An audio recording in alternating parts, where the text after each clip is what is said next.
안녕하세요. 저는 강북에 살고 있는 40대 여자입니다. 제가 오늘 이렇게 사연을 올리게 된 이유는 어이없는 동서의 행동 때문입니다. 동서는 제게 형님 대우를 해주지 않고 식모 취급을 했거든요.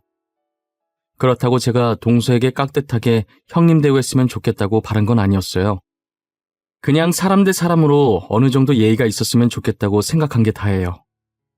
동서에게는 그게 그렇게 어려운 일이었을까요? 지금부터 저의 이야기를 여러분들께 들려드릴게요. 동서는 평범한 집안의 명문대에 나와 똑똑하고 영특했거든요. 그 똑똑한 머리로 시아버지를 자기 손 위에 두고 쥐락펴락하기 시작했어요. 시아버지께서는 집안 다 필요 없다며 자기 인생은 자기가 사는 거라면서 현재 대기업에 잘 다니고 있는 동서를 무척이나 이뻐하셨어요. 저는 동서처럼 명문대에 나온 것도 대기업에 다니는 것도 아니지만 집안이 나름 잘 사는 편이라서 시아버지께서 결혼을 허락한 것이었어요. 시아버지께서 동서에게 늘 집안 다 필요 없다는 얘기를 할 때마다 괜히 제가 죄인인 것 마냥 마음이 뒤숭숭해지더라고요. 그렇다고 시아버지께서 저를 미워하시거나 시집살이를 시키는 것도 아니었어요. 그래서 저는 시아버지께 아무 감정이 없었습니다. 저희 부부는 시어머니가 돌아가시고 혼자 남은 시아버지를 모시고 살았어요. 저는 항상 시아버지를 친정아버지라 생각하고 지냈고요. 동서는 시아버지께 이쁨을 받고 있어서 그런지 불편한 기색 없이 계속 저희 집에 찾아오더라고요. 마치 일부러 질투를 느끼게 하고 싶은 건지 저 보란듯이 시아버지께 쪼르륵 달려가더라고요. 저희 집이 그래도 나름 시댁인데 자기는 하는 것 없이 저한테 얻어만 먹고 갑니다. 그러면서 제게 조금씩 혼수를 두기 시작하더라고요. 형님, 제가 매번 찾아와서 귀찮게 하는 건 아닌가 싶어요. 괜히 저 때문에 형님이 이렇게 수고스럽게 밥까지 차리시고 말이에요. 아니야, 동서. 시댁을 편하게 생각하는 사람이 몇 없는데 동서가 참 대단한 것 같아. 이렇게 매일같이 우리 집에 찾아오고 말이야. 이상하게 여긴 시댁 같은 느낌이 전혀 없고 마치 제 집처럼 편안한 거 있죠? 그런데 여기 있는 반찬들 다 형님이 만드신 거예요? 다 내가 만든 거야. 왜? 맛이 없어? 아버님께서는 맛있게 드셨는데 동서 입맛엔 안 맞았나 봐? 네, 제 입엔 맛이 없더라고요. 앞으로 조금만 더 싱겁게 부탁드릴게요. 이제 아버님도 나이가 있어서 짠 건 몸에 안 좋잖아요. 시아버지만 믿고 저러는 건지 동서는 날이 갈수록 저를 무시하고 괴롭히는 정도가 심해지더라고요. 제가 계속 가만히 있으니까 그렇게 해도 된다고 생각하는 모양이에요. 마치 자기가 저보다 손이 사람인 것처럼 행동하려는 꼴이 정말 가관이었어요. 계속 저를 가르치려고 들고 자기 입맛대로 가지고 놀려고 하더라고요. 하지만 이런 행동도 시아버지가 안 보실 때만 하니 제가 미칠 지경이었어요. 그래도 제가 동서보다 나이도 많고 형님이니까 어떻게든 혼자 참고 넘어가려고 했어요. 그러다 동서와 함께하는 첫 명절이 다가왔고 동서는 명절이 끝나도록 시댁에 오지 않았어요. 저는 어차피 지금껏 혼자 음식을 다 했었기 때문에 동서가 와도 별 도움이 안 될 것 같아서 오히려 동서가 오지 않는 게 제 마음이 더 편했어요. 동서가 와서 하는 일이라고는 저의 화를 돋구는 일밖에 없으니까요. 저는 동서가 계속 안 오길래 이미 시아버지랑 얘기가 다 끝난 줄만 알고 있었어요. 그런데 동서는 시아버지께 별다른 말도 없이 용돈만 보냈더라고요. 내가 아주 오냐오냐 해줬더니 둘째 간이 배 밖으로 나온 게야. 그러지 않고서야 어떻게 이렇게 싸가지 없이 돈만 달랑 보내? 돈이면 단 줄 알아? 아버님, 동서가 돈만 보냈어요? 별다른 말은 없었고요. 아니, 결혼하고 처음 맞은 명절인데 어떻게 그럴 수가 있어요? 내 말이 그 말이야. 이쁘다 이쁘다 했더니 지금 이게 뭐하는 짓이야? 나를 지금 물로 보고 이러는 거야? 안 되겠어. 내가 오늘 따끔하게 한마디 해야지. 시아버지께서 처음으로 화가 많이 나셨더라고요. 당장 한마디 해야겠다면서 동서에게 전화를 걸기 시작하셨어요. 둘째야, 너 지금 이게 어디서 배워먹은 행동이냐? 돈만 달랑 보내면 다냐? 너는 어른에 대한 예의라는 게 없는 게야. 아버님, 저도 첫 명절이라 정말 가고 싶었는데요. 제가 지금 임신을 해서 몸이 안 좋아요. 직접 가서 말씀드리고 싶었는데 음식 냄새를 못 맡겠어요. 정말 죄송해요. 뭐? 임신을 했다고? 아이고, 우리 며느리 장하다, 장해. 수고했어. 진작에 말을 하지. 나는 그것도 모르고 너한테 화만 냈잖아. 그래, 몸이 안 좋으면 푹 쉬어야지. 걱정하지 말고 쉬어. 정말 죄송해요, 아버님. 제가 나중에 따로 시댁에 찾아뵐게요. 명절 잘 보내세요. 금방이라도 뒤집어 엎을 것처럼 얘기하시던 시아버지께서는 동서가 임신했다고 하자 바로 철부지 시아버지로 변하시더라고요. 저는 그런 시아버지를 보는데 사람이 참 단순해 보이면서 한편으로는 한심했어요. 저러니까 아무것도 모르고 동서 소나기에서 놀아나는 것 같았어요. 시아버지께서 하루빨리 동서의 여우 같은 본성을 알아차렸으면 좋겠다고 생각했습니다. 동서는 임신과 동시에 콧대가 올라가 아주 하늘을 찌를 기세더라고요. 매일 시댁에 찾아와서 저를 괴롭히는 걸 취미로 두기라도 한 것인지 이젠 저를 아주 대놓고 식모 취급을 하기 시작했어요. 저한테 대놓고 말하는 게 아니라 이제는 시아버지를 이용해서 저를 부려먹더라고요. 아버님, 뱃속의 아기가 잡채가 먹고 싶은가 봐요. 어제부터 잡채가 너무 생각나는 거 있죠? 그런데 제가 요리를 못해서 못 만들어 먹겠는 거예요. 그래서 결국 못 먹었어요. 그래? 우리 손주가 잡채가 먹고 싶대? 잡채가 먹고 싶으면 만들어줘야지. 우리 첫째가 잡채를 또 기똥차게 잘 만들어. 잠깐만 기다려봐. 금방 될 거야. 아버님 괜찮아요. 그렇게까지 안 하셔도 돼요. 제가 형님 귀찮게 한 것 같아서 죄송해요. 그냥 집 가는 길에 사서 먹을게요. 저는 진짜 괜찮아요. 아니야. 여기서 먹고 가. 왜 굳이 사서 먹어? 아기가 먹고 싶다는데. 먹고 싶은 거 못 먹으면 나중에 서러워서 안 돼. 결국 저는 시아버지의 등살에 어쩔 수 없이 동서의 밥상을 차려주었어요. 저는 도대체 제가 왜 동서에게 음식을 해다 바쳐야 하는지 모르겠더라고요. 하지만 시아버지께서 저에게 부탁한 게 처음이라 아무 말 없이 잡채를 만들어 주었습니다. 동서는 잡채를 보자마자 박수까지 치면서 젓가락을 들더라고요. 그러더니 한 입 먹고 젓가락을 탁 소리나게 내려놓더니 음식 맛이 이상하다고 난리를 치기 시작했어요. 아, 형님, 이게 뭐예요? 왜 이렇게 맛이 없어요? 해주기 싫으면 해주기 싫다고 말로 하시지. 왜 음식 가지고 장난을 치고 그러세요? 이건 아니죠. 맛이 이상하다고? 아닌데. 첫째가 해주는 잡채가 제일 맛있는데 내가 한번 먹어보지. 둘째야, 뭐가 문제라는 거야? 내 입에 맛만 좋은데 왜 그래? 아버님, 도대체 이게 뭐가 맛있다는 거예요? 형님 죄송한데 다시 만들어주세요. 이건 도저히 아닌 것 같으니까 제대로 만들어달라고요. 저는 평소에 싸우는 걸 별로 좋아하지 않고 어떤 일이든 그냥 조용하게 넘어가려고 하는 평화주의자예요. 그래서 웬만한 일에도 화를 잘 안 내려고 하는 성격인데 이건 도저히 화를 참을 수가 없겠는 거예요. 결국 저는 처음으로 동서에게 소리를 질렀고 동서는 울먹거리기 시작하더라고요. 동서, 진짜 해도 해도 너무한 거 아니야? 내가 동서 손아래 사람이야? 나 동서보다 나이도 많고 형님이야. 내가 왜 동서 입맛까지 맞춰줘야 해? 제가 형님한테 차려달라고 한 것도 아니었잖아요. 아버님이 차려달라고 했는데 왜 그래요?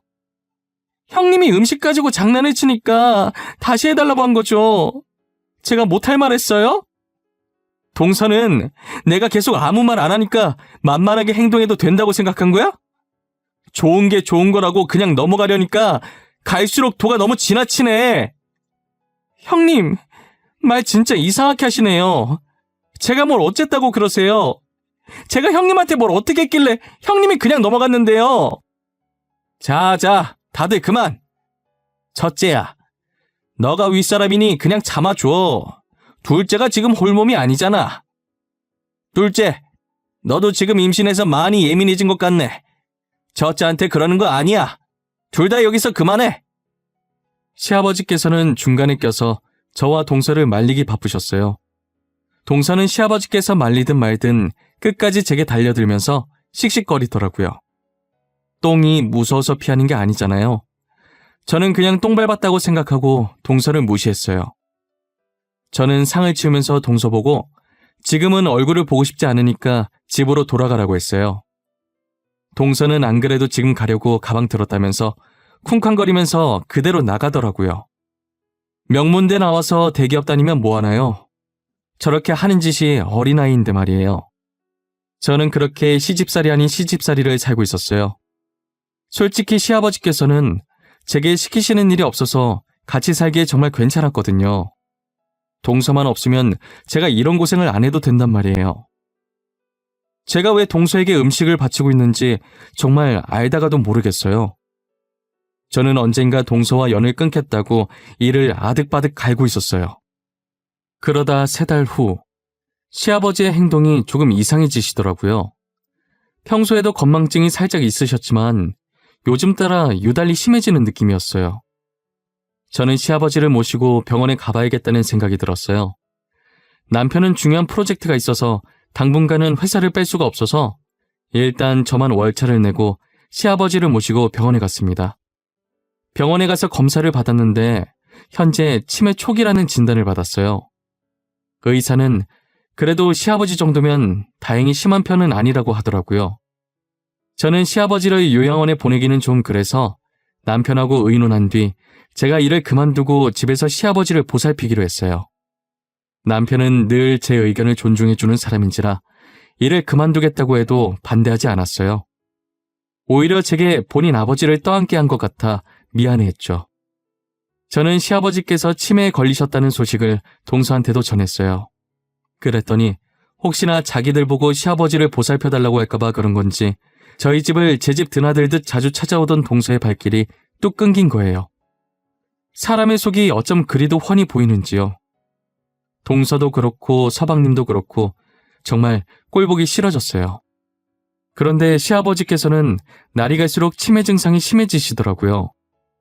처음엔 건망증이 약간 심한 정도였는데 이젠 가끔씩 저희 부부도 못 알아보시고 몇 년 전 돌아가신 시어머니만 계속 찾고 계실 정도예요. 정신이 오락가락하시면서 급속도로 상태가 안 좋아지는 시아버지를 더 이상 혼자 감당할 수가 없어서 어쩔 수 없이 요양원에 보내게 되었어요. 저는 틈틈이 요양보호사 공부를 했고 자격증을 취득한 뒤 시아버지께서 계신 요양원에 들어갔어요. 정신이 가끔 돌아오실 때는 시아버지께서 항상 제게 미안하다는 말씀만 하셨었어요. 첫째야, 내가 그동안 너를 챙겨주지 못해서 미안하구나.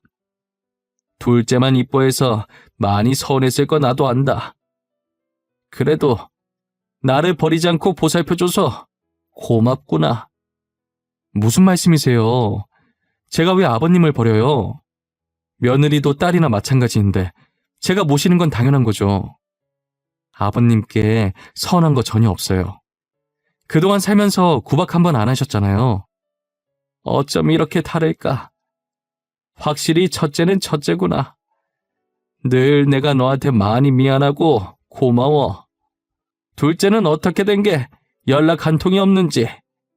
내가 둘째를 얼마나 이뻐했는데. 동서도 회사 다니느라 바쁠 거예요. 대기업 다니는 게 어디 쉽나요? 여유 있을 때 연락할 거예요. 조금만 기다려보세요. 아니면 제가 한번 연락해 볼까요? 아니다. 됐어. 전엔 뭐 대기업에 안 다녀서 우리 집에 자주 왔니? 이제 내가 이 모양 이 꼴이니 보기 싫은 게지. 나도 다 알고 있어.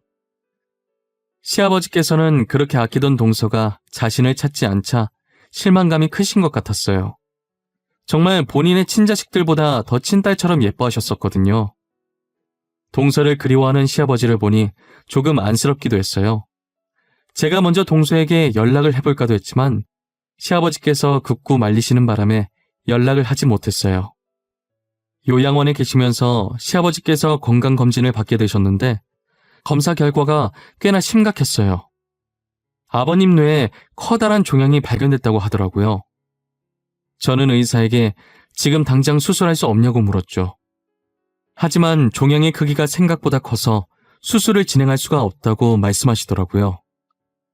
살아계시는 동안 하고 싶다는 거 다 하게 해주라고 하면서요.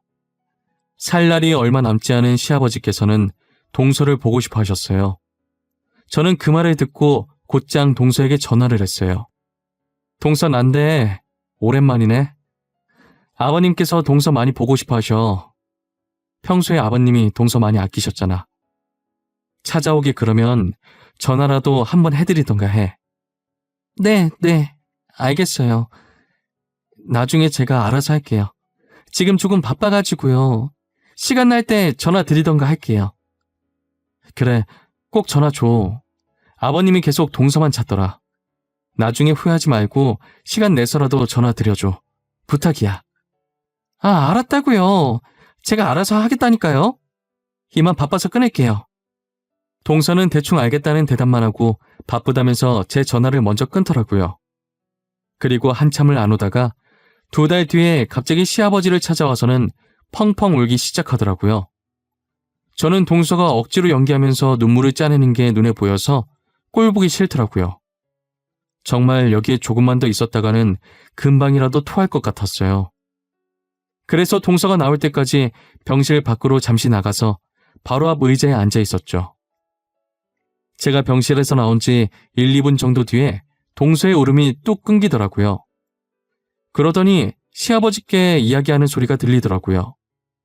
제가 아주 나간 줄 알았던 건지 동서는 아픈 시아버지 앞에서 화를 내기 시작했어요. 아버님, 왜 저희 속이셨어요? 그동안 저희한테 건물 한 채밖에 없다고 하셨잖아요. 어떻게 그렇게 많은 재산이 있으면서 모르는 척 속일 수가 있으시냐고요. 난 너희를 속인 적이 없다. 그냥 말을 안 했을 뿐이지. 어떻게 내 재산을 알아냈는지는 모르겠지만 설마 그 재산이 탐나서 이렇게 내 앞에 나타난 거야? 애초에 미리 재산이 있다고 말씀하셨어야죠. 형님은 다 알고 계셨던 거죠. 그래서 이렇게 아버님 끼고 살았던 거죠? 제 말이 맞죠? 어쩌다 우리 집안에 이런 요물이 들어왔을까? 그동안 너를 이뻐했던 내 자신이 너무 한심하고 자괴감이 드는구나. 말 피하지 말고 대답하세요. 형님은 다 알고 있어서 아버님 모시고 산 거 아니에요? 혼자 아버님 재산 다 받으려고 이러는 거 아니냐고요. 너는 생각하는 수준이 그거밖에 안 되냐? 첫째는 내가 재산이 많다는 거 모른다. 너네도 몰랐다가 지금 한 것 아니냐? 첫째가 무슨 수로 알겠어? 그럼 형님이 아시기 전에 유언장 작성해주세요. 저 예뻐하셨잖아요. 지금 당장 저희에게 주겠다고 작성해달라고요. 저는 밖에서 가만히 듣자 하니 동서가 선을 넘기 시작하더라고요. 화가 정말 머리끝까지 나서 온몸이 부들부들 떨렸어요. 그대로 병실 문을 박차고 들어가서 지금 이게 어른한테 뭐하는 짓이냐고 난리쳤어요. 동서, 지금 이게 뭐하는 짓이야? 어른한테 말버릇이 그게 뭐야? 유언장을 적으라고? 진짜 제정신이 아니구나. 동서가 사람이야? 어떻게 그럴 수가 있어? 형님, 언제부터 거기 계셨어요? 다 들은 거예요? 아니, 저는 그게 아니라 지금 오해가 있으신 것 같아요. 저는 그냥 아버님께서 살아계실 때 재산 분배하는 게 좋을 것 같아서. 지금 아픈 아버님한테 유언장 적으라는 게 옳은 행동이니? 어쩜 동서는 철이 안 들어? 언제까지 어린애처럼 굴 거야? 너네 친정아버지한테 나가서 어린광 부려? 제 말 좀 들어보세요, 형님. 그게 아니라니까요? 왜 제 말은 들으려고 하지도 않으세요? 아니긴 뭐가 아니야. 처음부터 끝까지 동서가 말하는 거 다 듣고 있었는데 아버님 재산이 그렇게 탐났니? 그래서 건물 하나라도 받으려고 시댁에 들락날락거린 거고? 제가 동서한테 윽박지르고 있는데 이상하게 뭔가 이상한 기분이 들더라고요. 동서의 배 쪽을 보니 이쯤이면 배가 불러있어야 할 임산부가 아주 홀쭉하더라고요. 그리고 동서 임신한 거 맞아? 지금 임신한 지 6, 7개월 되지 않았나? 그런데 배가 왜 이렇게 홀쭉해? 설마 임신한 것도 거짓말이었어? 그래요. 저 임신 안 했어요. 거짓말 쳤어요.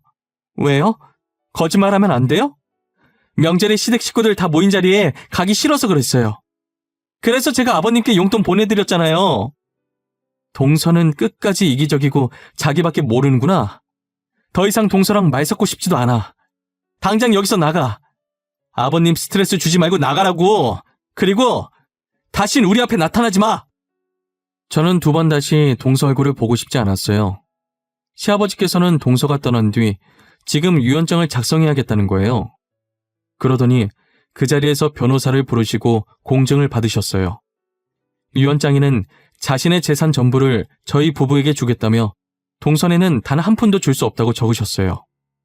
시아버지께서는 죽는 날까지 다시는 동서가 보고 싶지 않다고 말씀하셨어요.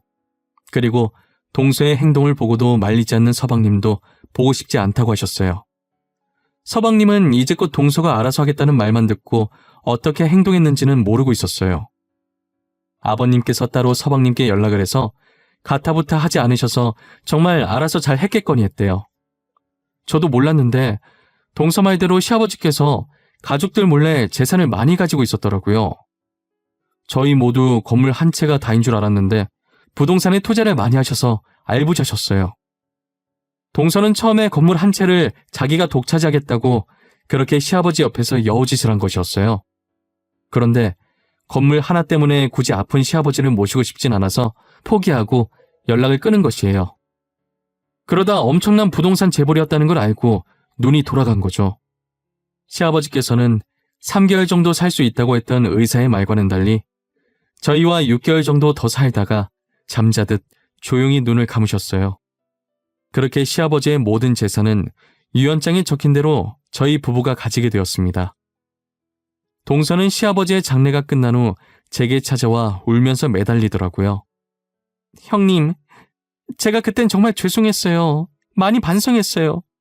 그러니까 제발 아버님 재산 조금만 나눠주시면 안 될까요? 동서는 어쩜 끝까지 염치가 없을 수가 있어?